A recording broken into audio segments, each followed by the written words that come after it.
اللہ نے جس نے کوڈ لکھا ہوا ہے، اپنا پروگرامر جو ڈیوائن پروگرامر ہے، ڈیوائن اینڈ اونلی، اس نے آگ کو فٹافٹ میریکلس جو میریکل ہوتا ہے نا، اس کنڈیشن میں اس کو ڈال دیا کہ oh fire now execute this line of code, conditional, کہ نارمل حالات میں تم نے آگ نے یہی کام کرنا ہے.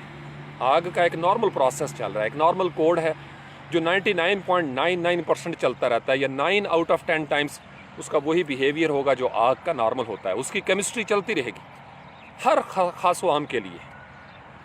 لیکن جب اس آگ کو پیدا کرنے والا اس کو حکم دیتا ہے، پروگرامر اپنے کوڈ میں ایک نئی لائن ایڈ کر دیتا ہے یا پہلے سے موجود لائن کو ایگزیکیوٹ کروا دیتا ہے. ڈیوائن سائنس، ہماری سائنس اس کا جواب کس طریقے سے ڈھونڈے گی؟ دوسرا واقعہ، حضرت نوح علیہ السلام کے دور میں جو طوفان آیا تھا، اس پہ لوگوں نے موویز بنانے کی کوشش کی، کیونکہ بائبل میں بھی یہ سٹوریز موجود ہیں. لیکن آج بھی سائنس جواب نہیں دے سکی کہ اللہ نے جو وہ سائنس ہمارے سامنے رکھی ہے کہ ہم نے زمین کو بھی حکم دیا کہ اپنا پانی نکال دو، آسمان کو بھی حکم دیا کہ اپنا کوڈ ایگزیکیوٹ کر دو، اور ہر طرف سے پانی ابل پڑا، اور پھر حکم دیا گیا کہ اے زمین اپنا پانی پی لے. کیا خوبصورت ڈیوائن سائنس ہے! کوئی ہے لاجک بنتا ہے زمین کی سائنس پہ؟ تھوڑا سا آگے بڑھیں. مختلف قوموں پہ عذاب آتا رہا. حضرت لوط علیہ السلام کی قوم، کھنگر برسائے گئے، نام لکھے ہوئے. کہاں سے آئے تھے؟ ان کے اوپر نام لکھے ہوئے تھے. کیا خوبصورت سائنس ہے! ہم ان کو صرف ایک واقعہ سمجھ کے آگے بڑھ جاتے ہیں. نہیں، what ever has happened in the history of human kind was scientific. فرق صرف یہ ہے جو میں اکثر آپ کو کہتا ہوں، ایک محدود عقل کی سائنس ہے. یہ عقل بڑی خاص ہے، میں آپ کو بتاؤں. اس عقل کو انوی کیا تھا ابلیس نے. یہ انسانی عقل کوئی عام چیز نہیں ہے. جن سائنٹسٹ نے اس کے اوپر کام کیا، انہوں نے بڑی بڑی چیزیں ہمارے سامنے لا کے رکھ دی. عام بندہ تو وہاں تک سوچ بھی نہیں سکا جو سائنٹسٹ سوچ گئے ہیں. بڑی خوبصورت باتیں انہوں نے ریلیٹ کی، انہوں نے فائنڈنگز کی، ایکسپیریمنٹس کیے، آبزرویشن لگائی انہوں نے، پھر بار بار انہوں نے اپنے نظریے کو پرکھا، کیلکولیشن کی، کوالیٹیٹیو کوانٹیٹیو انداز میں. عام لوگ نہیں ہیں. لیکن ان تمام چیزوں کے باوجود یہ سائنس جہاں پہنچی ہے، اور اس نے ابھی آگے پتہ نہیں کتنا سفر طے کرنا ہے. بہت سفر آگے طے ہونا ہے. ابھی تو ہم کچھ، میں نے بتایا تھا آپ کو کل بھی، ہم ساحل پہ کھڑے ہیں. ابھی تو وہ سائنس بہت دور ہے جو سائنس قرآن نے قصص القرآن میں بیان کر دی. وہ کھنگر آسمان پہ کہیں موجود ہیں، ان کے اوپر نام لکھے گئے. وہ ایسے ڈرون ہیں اللہ تعالیٰ کے، وہ ایسی ڈرون کی ٹیکنالوجی ہے کہ ان کو پتہ ہے ایگزیکٹلی کہ انہوں نے کس کے اوپر جا کے برسنا ہے. آپ کو پتہ ہی آج کل جو لیزر گائیڈڈ ٹارگیٹڈ میزائل ہیں، کہیں بیٹھے ہوئے ہیں لوگ، اور افغانستان میں آپ نے دیکھا کہ ڈرون اٹیک ہو گیا. جی کیسے پتہ چلتا ہے؟ ساری چیزیں وہیں سے آ رہی ہیں سائنس کے پاس بھی. انسان کی سائنٹیفک ریسرچ، ڈیولپمنٹ، ڈسکوری آہستہ آہستہ اسی طرف بڑھ رہی ہے. چونکہ انسان اپنی محدود سطح سے سفر شروع کرتا ہے، اپنے دماغ کو کھولتا ہے، شعور کو کھولتا ہے، سوچتا ہے، اور سوچنے والے ہر دوسرے قدم پہ جب نئی ڈسکوری کر کے ہمارے سامنے لے کے آتے ہیں تو ہمیں آسانی ہوتی ہے کہ ہم اس کو ریلیٹ کر سکیں قرآن تک. جب تک سائنسدان وہ ڈسکوری نہیں کرتے، ہمیں قرآن میں وہ نظر نہیں آتا. پلیز اس فکرے کو عام فکرہ سمجھ کے آگے مت بڑھیں، اس پہ رک جائیں. یہ میں اپنے آپ کو بھی بڑی ذمہ داری سے یہ جملہ سنایا کرتا ہوں کہ جب سائنس کوئی کام کر لیتی ہے تو ہمیں نظر آتا ہے کہ یہ قرآن میں پہلے سے موجود تھا. لیکن ہمیں قرآن میں پہلے سے نظر نہیں آ رہا، چونکہ ہم نے قرآن کو کبھی اس نظر سے دیکھا ہی نہیں ہے. ہم غور کریں گے، سوچیں گے، پیٹرنز کے اوپر غور کریں گے. میری زندگی میں کیا ہو رہا ہے، قوموں کی زندگی میں کیا ہو رہا ہے، ہمارے حالات ایسے کیوں ہو گئے ہیں، ہم پیچھے کیوں رہ گئے ہیں، ہم محکوم کیوں بنا لیے گئے، ہم مغلوب کیوں ہیں. آپ سمجھ رہے ہو، جب انسان سوچتا ہے، غور کرتا ہے، جس کی قرآن دعوت دیتا ہے، سوچے گا وہی جس نے قرآن کو ترجمے سے پڑھا ہے. تو جس کو پتہ ہی نہیں اور نہ اس کو پتہ لگنے دیا گیا، اس کو اس طرح ڈیوائیڈ کر دیا گیا کہ وہ قرآن جیسی خوبصورت اور ایک ہی اللہ ہمارے لیے انسٹرکشنز بھیج رہے ہیں، اللہ کی ذات ہمارے لیے انسٹرکشنز بھیج رہے ہیں کہ بابا اس فارمولے کے تحت زندگی گزارو گے، کامیاب ہو جاؤ گے، اور وہ فارمولے ہم سے چھپا لیے گئے اور ہمیں کس میں مصروف رکھا گیا؟ ثواب، جو کہ انتہائی ابتدائی سٹیج ہوتی ہے۔ قرآن کو صرف آپ نے سوچنا شروع کرنا ہے، ثواب ہونا شروع ہو جائے گا۔ قرآن کو آپ دیکھیں گے، ثواب شروع ہو جائے گا۔ ٹچ کریں گے، اس کے مزے الگ ہو جائیں گے۔ آپ اس کو چومیں گے، اس کے مزے الگ ہیں۔ آپ اس کے لفظوں پہ انگلی پھیریں گے، اس کے مزے الگ ہیں۔ لیکن قرآن اس مقصد کے لیے تو نہیں آیا تھا۔ قرآن کی آبجیکٹیوٹی کیا یہ تھی کہ ہم اس کو چومیں؟ نہیں، چومنے والی چیزیں تو اللہ نے بہت پیدا کی ہوئی ہیں۔ قرآن اس لیے آیا تھا کمپلیٹ کوڈ آف لائف کہ بابا یہ ریسیپیز لے جاؤ اور ان کو استعمال کرو اپنی دنیا پہ۔ یہ غلافوں میں جو بند ہوا ہے نا، اس پہ بڑی محنت لگی ہے۔ نوجوان نسل آپ اپنے گھروں میں دیکھ لیں، آج نکلیں اپنے گھر میں جا کے دیکھیں، کہیں دور پڑا ہوگا غلاف کے اوپر۔ بہت کم گھروں میں قرآن پاک ٹیبل پہ پڑا ہوا ہے، یا کاش آپ کے سرہانے میں آ جائے۔ ہم تو اتنا ادب کرتے ہیں کہ اس کو کھولتے ہی نہیں، اتنا ادب کرتے ہیں ہم قرآن کو کھولتے نہیں کہ ہمارے ہاتھوں کی وجہ سے وہ میلا نہ ہو جائے۔ میں نے بڑے تڑخ جملے بولے، اللہ کرے آپ کی روح کو میں جھنجھوڑنے میں کامیاب ہو جاؤں، نوجوان نسل کو۔ ہم قرآن کو ہاتھ نہیں لگاتے کیونکہ ایسے ایسے مسئلے ہمارے سامنے فقہ کے آگے ہوئے ہیں کہ بس آپ گمراہ ہو جائیں گے۔ نہ ہمارا تعلق نبی پاک علیہ السلام سے وہ بن سکا جس کو کوڈ کہا جاتا ہے، کہ ہم حیات طیبہ کی مثالیں دیتے نہیں تھکتے، لیکن اس حیات طیبہ کی میری زندگی میں جھلک کہاں پہ ہے؟ میں کیوں کامیاب نہیں ہو رہا؟ جبکہ میرے نبی اور آپ کے نبی سیدی مرشدی حبیبی صلی اللہ علیہ وآلہ وسلم سارے فارمولے کامیابی کے لے کر آئے تھے۔ میں اور آپ ناکام کیوں ہیں؟ ہمارا قصور ہے میری جان۔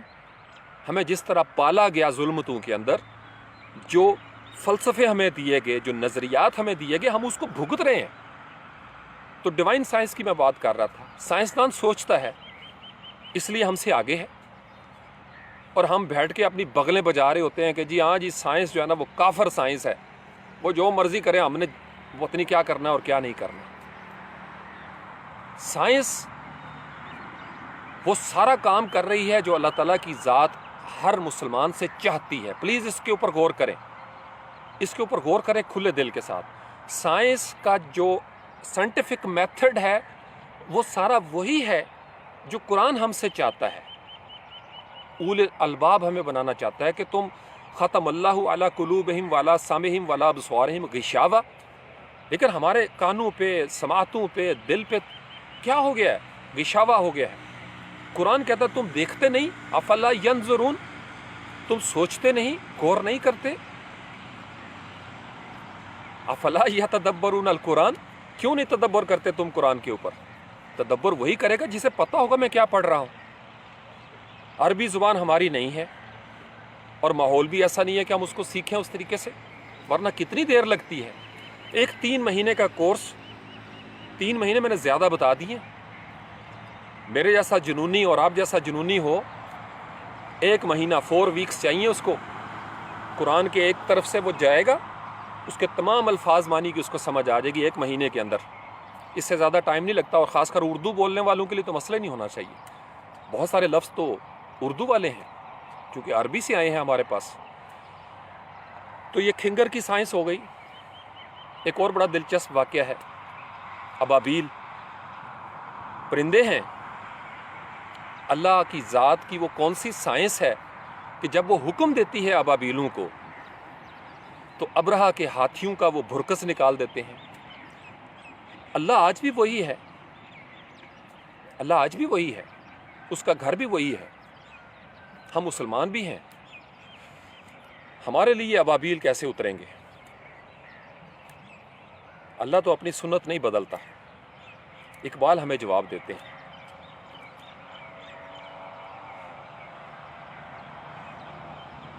اقبال جواب دیتے ہیں ہمیں، فضائے بدر پیدا کر فرشتے تیری نصرت کو، اتر سکتے ہیں گردوں سے، قطار اندر قطار اب بھی کچھ ہمیں کرنا ہے۔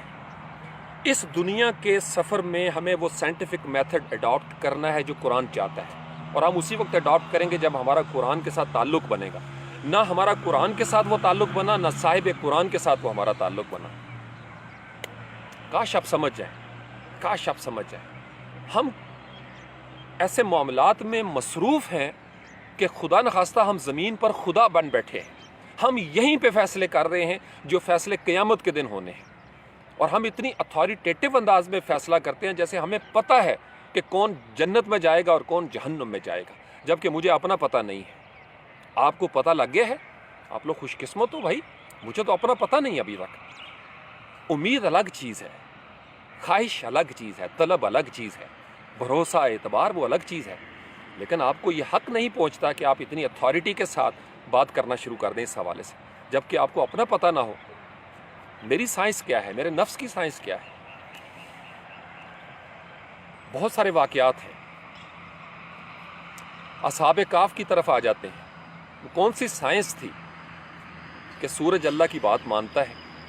310 سال، 309 سال جتنے بھی ہیں، قرآن کہتا ہے اس بحث میں مت پڑھو کتنے سال تھے، کہہ دیا 3 صدیاں کافی ہیں۔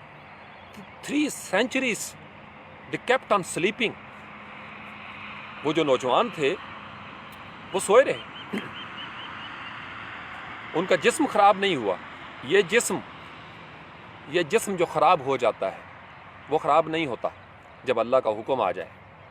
اللہ کے حکم کی جو سائنس ہے، اللہ کے معجزے کی جو سائنس ہے، کیا ہمارے لیے صرف کہانی بن جائے گی؟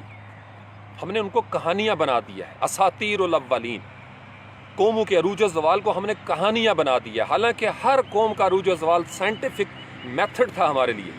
کاش ہم ہر قوم کے عروج و زوال سے پیٹرن ڈرا کرتے، اور ان کتابوں کو جو علماء کرام کی محنت کا نتیجہ ہے لائبریریوں میں ہم نے دفن کر دیا ہے کہ خبردار وہ عروج و زوال کے پیٹرن اس قوم کو مت دینا۔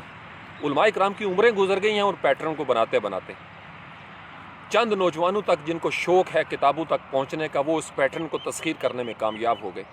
میں اور آپ نیا تجربہ کرنا چاہتے ہیں، کیا نیا تجربہ کریں گے؟ میں پیدا ہوا ہوں، آپ پیدا ہوئے ہیں، پیچھے چلے جائیں ہزاروں سال پہلے بھی انسان ہی پیدا ہوا اسی طرح، ماں کے بطن سے، باپ کے نطفے سے، اسی طریقے سے اس کے رشتے تھے، یہی نفس تھا اس کے ساتھ۔ ماحول ڈیفرنٹ تھا، تھوڑا وقت ڈیفرنٹ تھا۔ اس دور میں قرآن ہمیں بتاتا ہے کہ تم سے پہلے ایسی قومیں آئی ہیں جو تم سے زیادہ ایڈوانس تھیں۔ ہم نے کبھی غور کیا ان کی ایڈوانسمنٹ کیا تھی؟ کیونکہ ہمارے پاس نون ہسٹری میں یہ چیزیں آتی نہیں ہیں۔ ہمیں وہ بتائیں گے اور ہم بڑے فخر سے کہیں گے یہ تو قرآن میں پہلے سے موجود ہے۔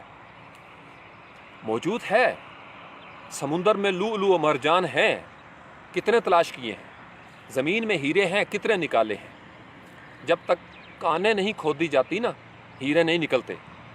قرآن میں سارا کچھ ہے، کل رطب ولا یابس، ہر خشک و تر کا ذکر ہے۔ کتنا ایکسپلور کیا ہے، اور ایکسپلور کرنے کے بعد کیا کیا ہے اس کا؟ ہیرے ضائع کر دیے، موتی ضائع کر دیے، قرآن کے فارمولے تعویذ بنا کے ماتھے پہ سجا لیے، بازوؤں پہ باندھ لیے، اور کیا کیا ہم نے؟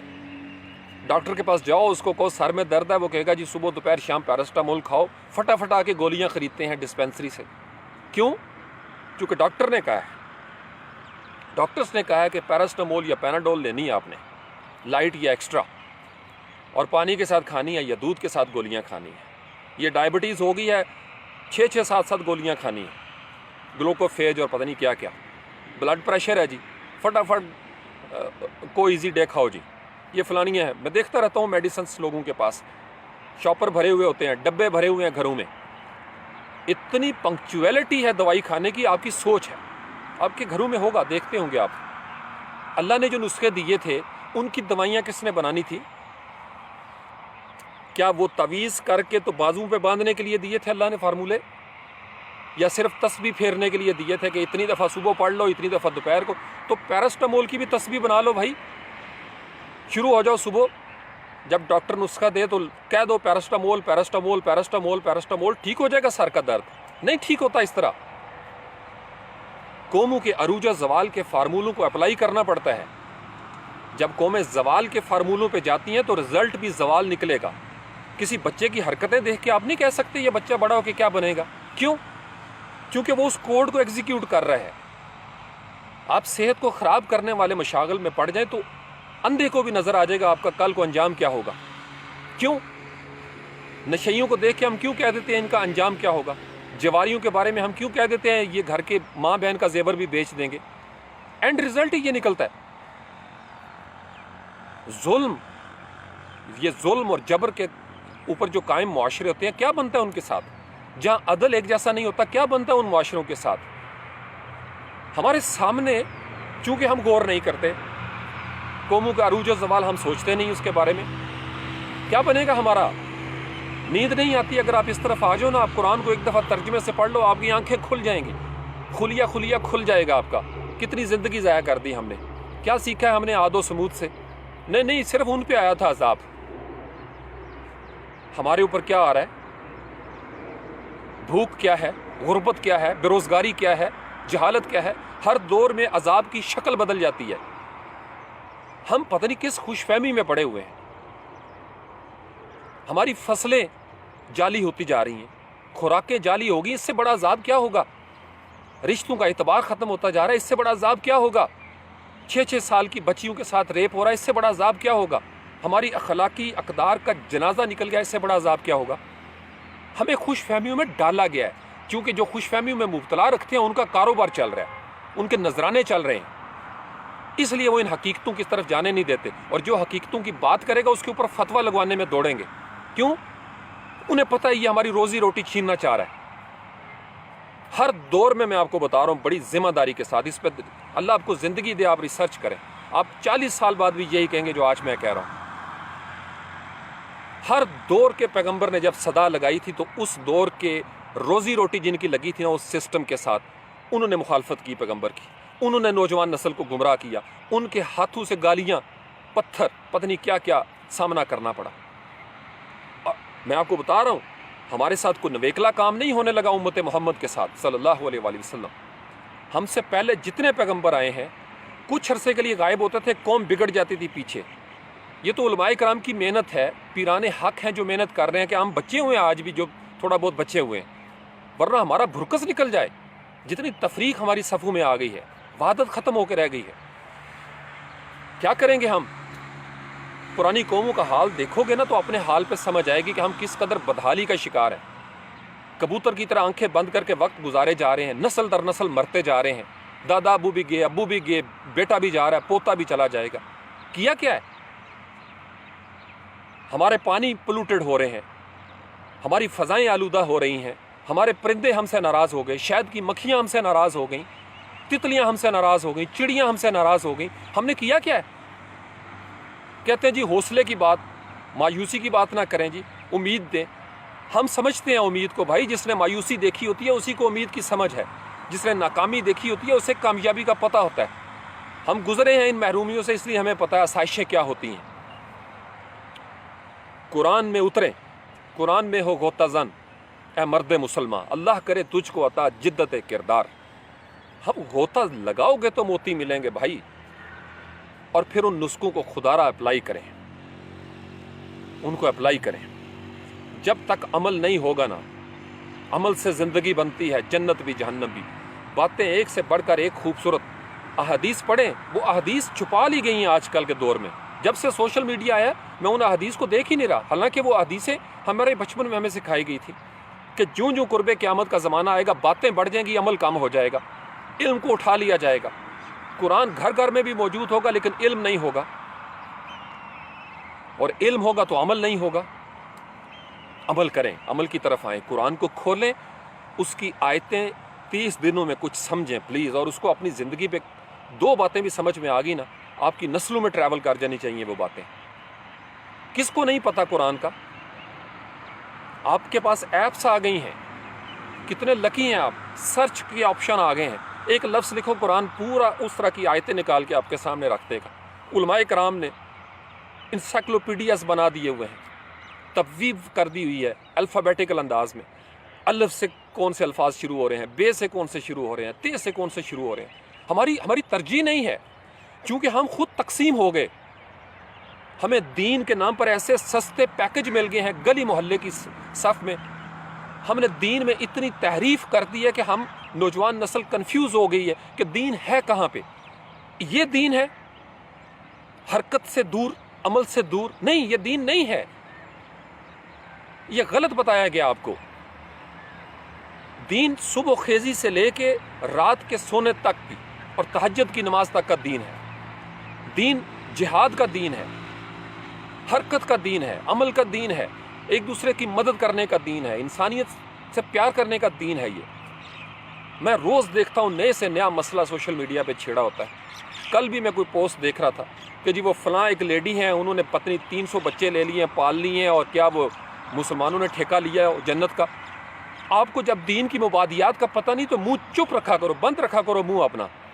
یہ بڑے سینسٹیو معاملات ہیں. کبھی یہ بحث کیوں نہیں کرتے؟ کبھی یہود و نصارہ سے پوچھو وہ ہمیں ان کی جنت میں جانے دیں گے؟